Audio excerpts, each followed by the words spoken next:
Пехчево ја проследивме трибината, темата беше трогателна,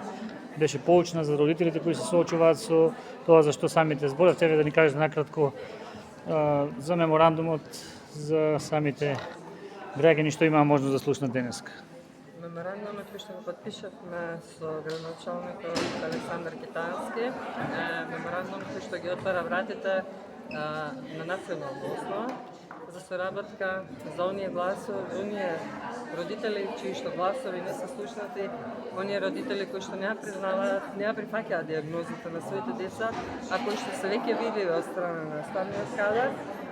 Исто така ја покриваме јавната свест да се пушти гласот од таа тишина во која што се затаени не само во главниот град на Република Македонија, туку и во надвор од главниот град, тоа се како општина Пехчево, како што и денеска ова се што се одвиваше тука. Се надевам дека ќе допре до многумина и дека многумина ќе земат пример за понатаму да не следат, но секако како што и да не поддржат во таа иницијатива, затоа што ја прави хуманитарно и добро. Ова е во организација на вашето здружение во соработка со дипломатскиот сопругата член, на дипломатски член и хуманист и активист, ние исто така и сопругата на словачкиот амбасадор Жанет Маркушова, исто така и поддржувач имаме, тоа е фондација Ице Бегов, Елена Бегова, која што денеска не можеше да биде со нас за жал, но ето сепак ние сме тука сите како да се организираме со помош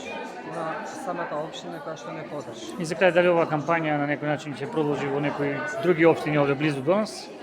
Се надевам дека ќе продолжи, затоа што однапред никогаш не можам да знам дали ќе продолжи или не, но се надевам дека ќе допре и јас секогаш сум отворена и стојам на располагање за понатамошна соработка и со другите околни општини, како што се остана во соработка,